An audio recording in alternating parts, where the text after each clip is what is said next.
Hello guys, how you doing? Wally here. Welcome back to the Hypercraft server.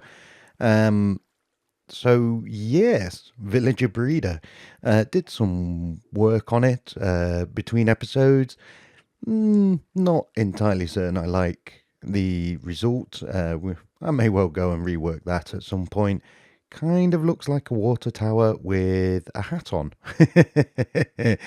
But yes, it is thankfully fully operational. Even if I do seem to have a weird shadow on the side, um, which keeps coming back whenever I log in.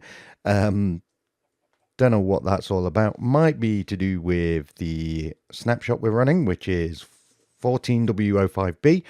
Um, but yes, it is working, and there is a tale behind that, a tale of woe. Um, basically, those farmers that I so painstakingly sorted out and transported up there um, were suffering from a bug.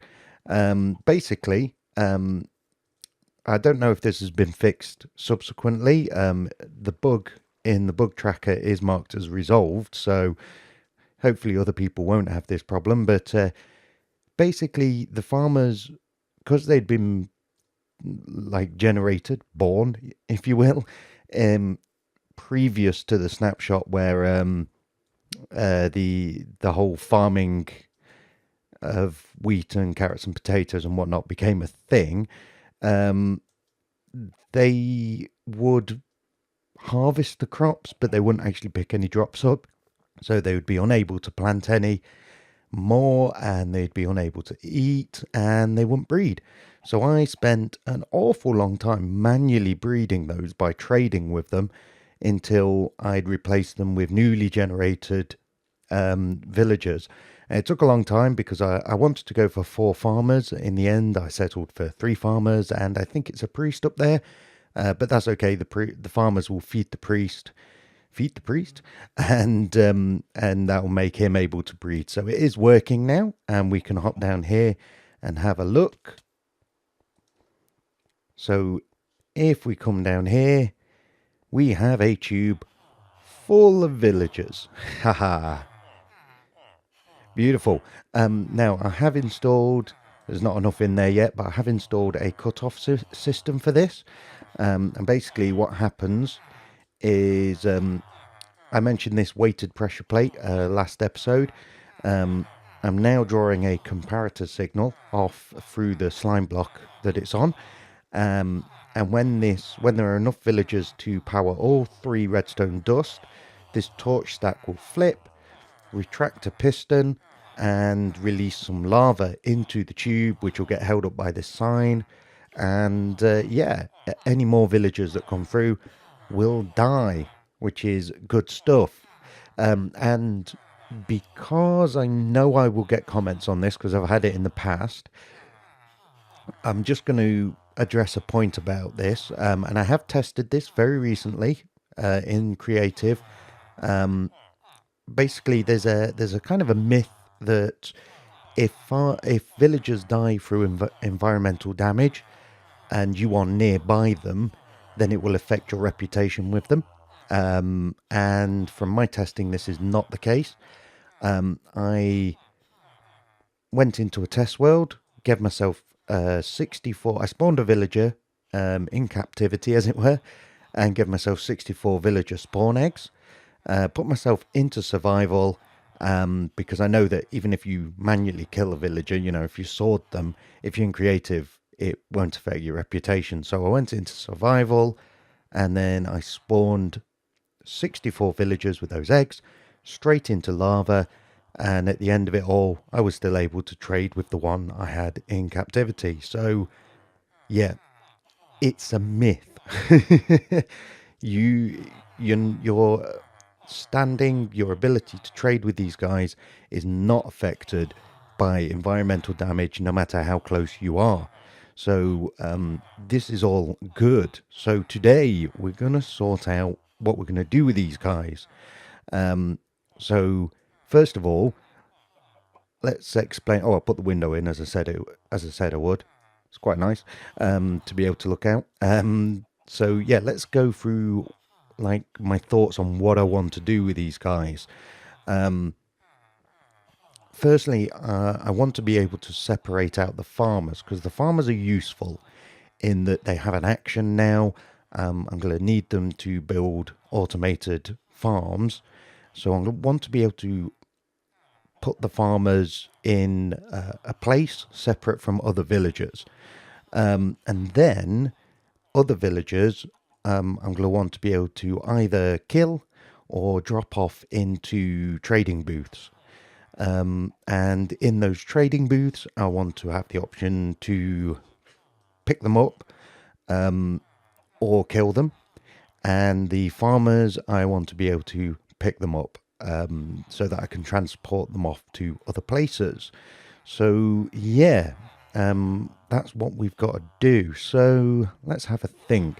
Firstly, I want an inspection area so that I can basically an audition booth so I can audition these guys and see what I want to do with them. I'll be able to see what sort of farmer they are, villager they are, and make a choice based upon that. So I think what we're going to do is, so as I mentioned last time, we've got this here to hopefully just pick the adults up because a cart's going to come along here at this height, so it shouldn't be able to clip the baby villagers hitbox and pick them up unless they're bouncing up and down, which is quite funny when it happens. So yeah, we're going to bring them along here. So let's grab some rail.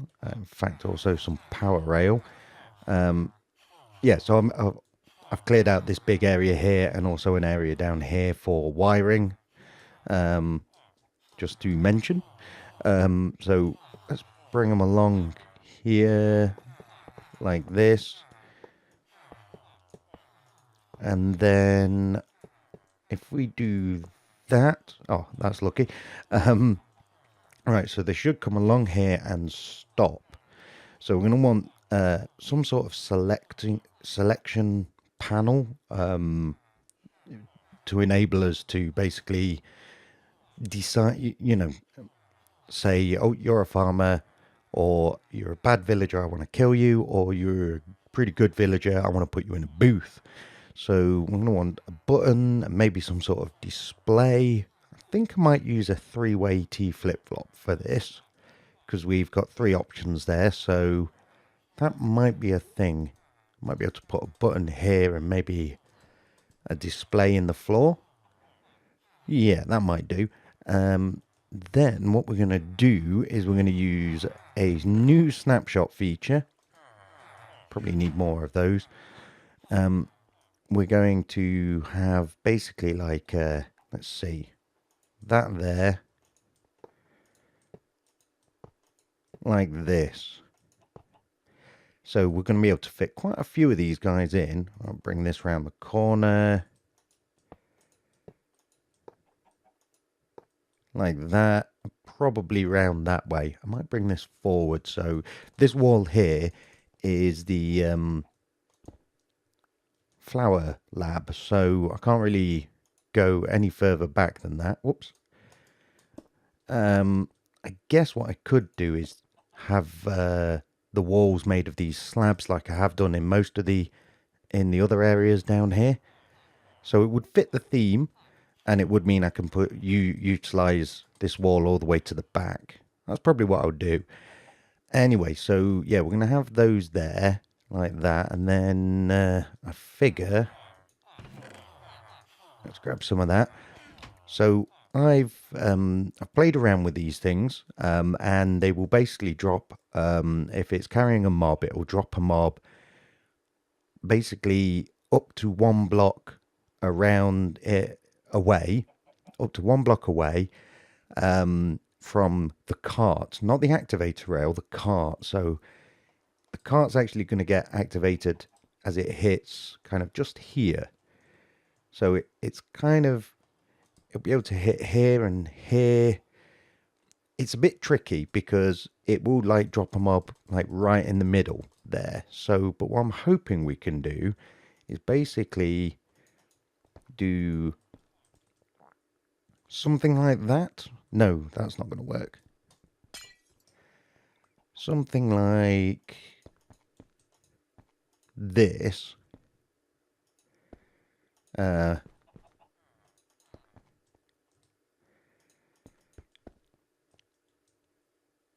Might use glass panes to separate them, because it will give them a bit extra room. But then as the cart hits this, it should hopefully drop the villager out into this area here, basically.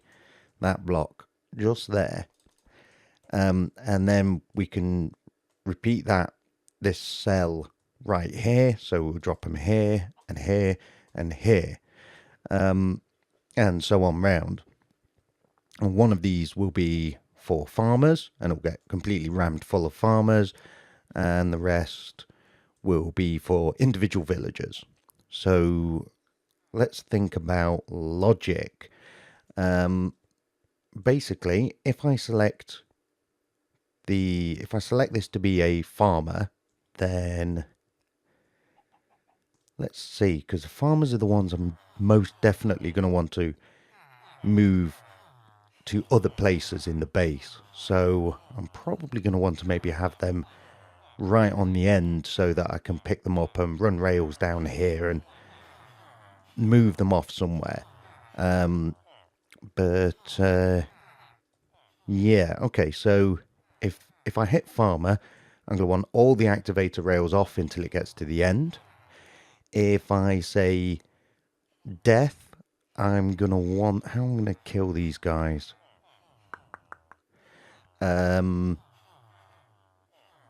Maybe... Let's see, how am I going to kill them? Maybe I'll send them into a suffocation area. That might do the trick. Or I can drop them into a hole using an activator rail. That could be a thing. Or even, actually, although it's not very quick, I could just put a sticky piston here with a block on it. And if I don't like him, I can just go donk, kill him, and then send the cart off. Ah, right, no, there's a problem, you see, because I'll come back to the killing method, because this next bit will explain what the problem is. So, if I decide I want to keep him for trading, it needs to basically need some sort of logic in place. That means if this cell is empty, this activator rail will be on. If it's got someone in it, then this activator rail will be off. And then the same for the next ones, and the next ones, and the next ones, and the next ones, and the next ones. However, until I get to the first empty cell. However, after that point, I'm going to want all the rest of the activator rails to also be on. So basically, from the point of the first on activator rail, they want to be on all of them from that point onwards. And the reason for that is because the cart's passing back through this bit here. Once it's dropped its villager off, if there are any other villagers along the line, it might pick those guys up, basically. So if the activator rail is on, if it picks them up, it'll immediately drop them back down, and that's what we want. So yeah, that's how that needs to work, which means if we kill the villager off here in the option 2, if we kill them off here and then send an empty cart off down the line, it needs to activate all of the activator rails to make sure that empty cart doesn't pick a villager up. Yeah. So this is going to involve some reasonably complicated redstone. So I'm going to do it off camera. And I'm going to come back to you basically and show you what I've got. So, yeah, I'm going to start working on that and come back to you. Man, I tell you what, I'm not sure if this is Well, it's got to be a change in the snapshots. But I seem to be going through my hunger like nobody's business. But yeah, it's open. Um, I mean, I don't know if the saturation on steak has been seriously nerfed, but I mean, yeah, I know I'm eating chicken at the moment, but just, oh dear, really going through it fast. Come on. Do, do, do, do, do. And nearly there. Fortunately, the cow cannon is working pretty nicely at the moment. Pretty nicely. I think we're about there.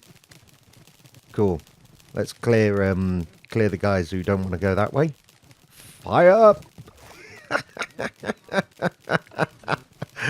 Oh, it amazes me that is still so funny. And any more of you guys in there you want to get coaxed out? No? Fine. Cool. Oh dear. Awesome. Okay, I thought I'd show you what I've got so far. So what we've got is ejector rails here and our cells here. Now I'm hoping because the cart will hit the ejector rail there that it will drop the villager there and not in the next one. I don't know. It may not even find a valid spot, but it's not something I can test. Well, it's not something I can know until I test. But if we stand on this pressure plate, you'll notice this ejector rail, activator rail. Ejector rail's a cooler name. Activator rail goes off, and that happens for each one. So that's the kind of basic kind of functionality we want. Put one more on this side than the other. And the way this works is when the pressure plate is depressed, not in a psychological way. This goes down, powers this redstone, up this torch stack, and the activator rail is above this block. So, yeah, basically, just like that. So, that means already, assuming the cells are empty, all the cells are empty, I can send villagers down here, and assuming they will fall into the right slots, I can send villagers down here, and basically it will fill each cell sequentially, hopefully. So yeah, now what I want to do is basically say the first activator rail, then so say there's a villager here and a villager here, but this one is, so these are off. The first active one then makes sure that all the subsequent ones are active. So I think I can probably easily do this. I can't actually I think I can easily do this. Let's see. If I tie all of these with repeaters like this, and all the way around, I think that will do the trick.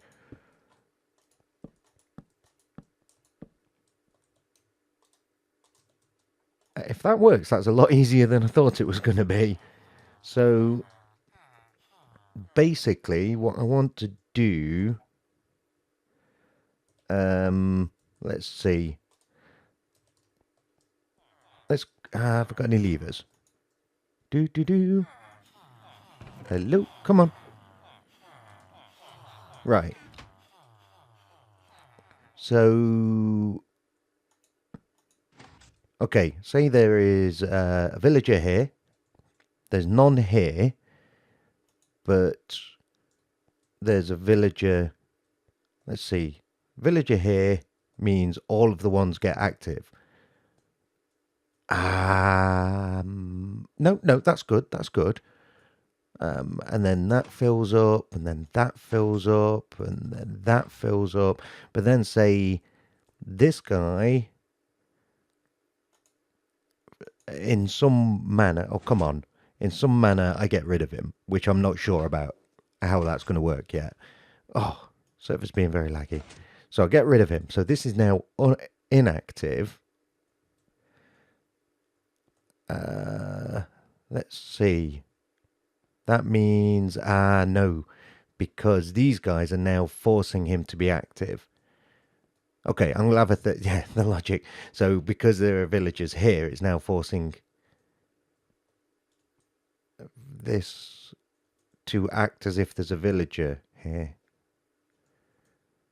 So hang on, let's see. So I send a car with a villager, he won't eject here, he won't eject here, and he won't eject here because, right. Okay, so I can't do that. Let me have a think about this and come back to you. Okay, figured it. What I've done is from this torch here, I'm taking a feed to these repeaters. A repeater and then redstone round into a repeater like that. So what that means is, so villager comes in, that's now inactive. The rest are still active. That comes in, this one is now inactive. The rest are still active, and so on, and so on, and so on. However, if I get rid of one from here, you'll notice this is now active, this is now active, this is now active.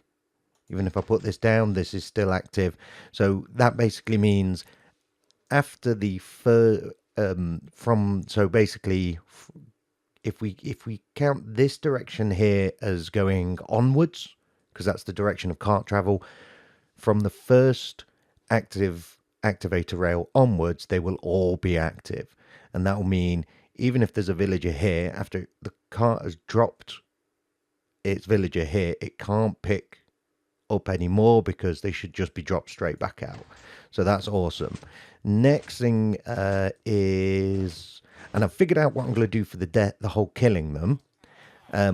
So basically from this end, the cart's going to go, well, I'm going to have a choice. I'm either going to have the cart delivered to me for me to take the villager somewhere in it. Say it's a farmer and I want to make an AFK farm, a full auto farm. It's either going to be delivered to me somehow, or it's going to go under the ground and let's see, probably I'm going to have to probably pop it up out of the wall, maybe here or somewhere. Maybe it might have to be there so it shoots kind of out this way. But in that area there, from between going underground there and coming back up over there, somewhere it will go through a killing mechanism, and that's how we'll kill the villagers. So if I select kill, I need it to activate all of these so that it goes round and kills them. And if I select farmer, it needs to activate all of these. Actually, no, it needs to if I select kill, it needs to deactivate all of these. If I select farmer, it needs to deactivate all of them except probably this one, which is where the farmers will be gathered. So yeah, that's the next thing to figure out. And also I need to figure an input out, but yeah. Anyway, I'll have a look into that and come back to you. Okay, so I figured the logic out here. What I'm gonna do here to make sure that all of these stay off if I want to kill a guy is run. Basically, I've got a line of kind of repeater block. Sorry, mouse twitch. Repeater block, redstone block, repeater block, redstone block, repeater block, redstone, and through. And they basically what that does is it powers or depowers these torches here. If we send the signal through, and it goes all the way around like that on all sides, then what it will do is let's pull these up. It'll keep these torches unpowered, and they will not affect our already established circuitry. So ejector rail on, activator rail on, activator rail off. Okay, if I depower it, all those torches will come on and it will override the circuitry and force the rails off, and the pistons no longer have any effect, nor do the this repeater chain here. So that will turn all of these off. Now I've changed this last one. I no longer got a piston this setup here because this last one is going to be where our farmers are going to be.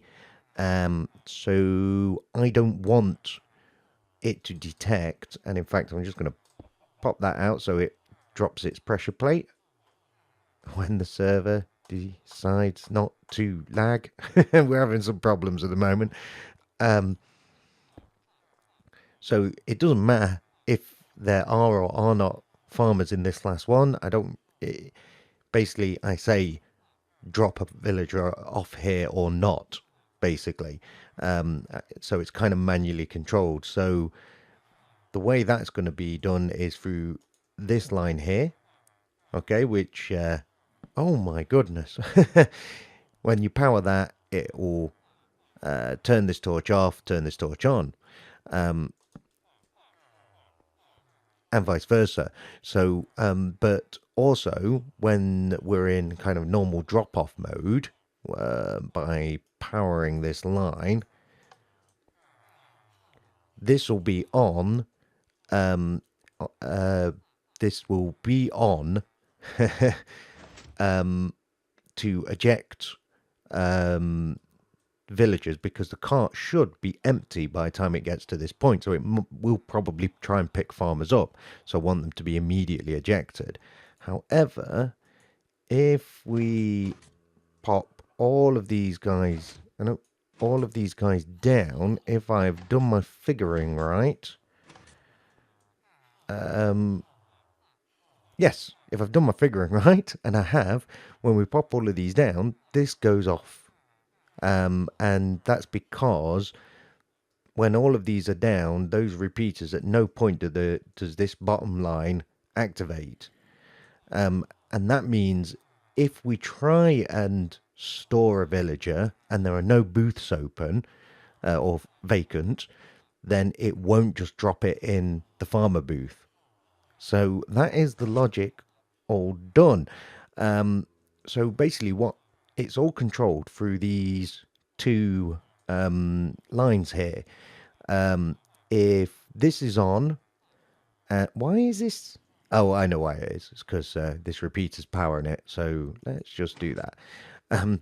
If this is on and this is off, then we are in normal operation mode. If this is off and this is off, we're in kill mode. And if this is on and this is on, no, sorry. If that's off and this is on, we're in, this is a farmer mode. The only thing that doesn't have a mode is this being, both being on, basically. If we've got that, then we're in a kind of a weird situation where it's not going to work. It will, it's just kind of doing kind of a mishmash of two different modes. So that's what I need to do, is power these two depending on what selection I made. So yeah, I need to figure out an input for this and not run out of time, of course. So yeah, I'm going to do that and come back to you. Okay, so I'm about finished here, but the episode is about to start running over time, so I'm going to try and wrap this up pretty quickly, and I hope that the things I've done since the last clip make sense to you. So we now have a 3-button selector panel here, and what that does is it controls this complex looking bit of redstone. It takes a signal from under the buttons. It basically, first off, it extends these two pistons here to push these two redstone blocks over, and then over here we use a subtraction comparator to lower the signal strength so that it can only possibly power either this or up to here, and including that, or up to there. and obviously that as well. And what that will do is it will change the states of these pistons through 3 different configurations, and that's both redstone blocks over there, the one that you see in front of us where one's there and one's there, and the opposite of this one. And what they do is they control those 2 redstone lines that I was talking about. That one goes down there and gets inverted, and this one comes along here. And then the last thing this bit of redstone does is it goes along here and it powers the powered rail that the villager is sat on. So that's that. You'll notice there's a whole load missing. I've run into some directionality issues. Did a bit of testing, but I ran into some directionality issues. Firstly, I had to move the activator rails on this side to be before the drop off cells, but on this side they still want to be after the drop off cells. So that's a clear directionality thing. On this side, I couldn't get it to drop the villager into its cell. And I decided, you know what, I've got enough cells here. I'm happy with what I've got. So I ripped all of these out. It will allow me to bring this wall forward, maybe even. And have this bit of rail go behind a false wall. Also put a killing mechanism in, and it is basically as simple as a piston with some lava above it. And there you go, and that'll kill them nicely. And then also are killing, like if you send a guy through to be killed or the system is full, if we go down here, we've got an activator rail and it just drops them into this area here, and one or both of these pistons will extend and suffocate them. So yeah, then the rail goes all the way around here and up through here and slips through the wall, and starts the loop off again. So let's quickly show you by grabbing a cart and bung you on there, picks a guy up. So do you have a nice, yeah, you have a lovely trade. Now I can't stop the villagers doing this thing here. I want to keep you, so hit the first button.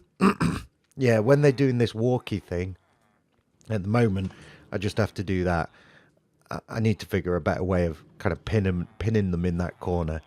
So we get the next villager. Now this guy is a farmer, so he wants, I believe this is the last button. I hope. Yes, looks like it. Go on, get out of it. So he'll go around and get dropped in there. Next villager. And this guy, what we'll do is we'll kill him. Even though, yeah, I've got plenty. I can get plenty of that, but let's kill him. Middle button. Off he goes. All the way around. And there you go. So it is working. There are a few little things, like occasionally the cart doesn't pick a villager up and I have to mess around with it then, kind of break it off and put it back on. I need to figure something out to fix that. Go on, pick a guy up. And I need to make this more reliable, which is difficult because there are babies in there, so I can't leave gaps that the babies can get out of. But unfortunately, that is all the time I've got for today. I hope you enjoyed the episode. Just pick a guy up. I hope you enjoyed the episode. But yeah, until next time, guys, take care of yourselves.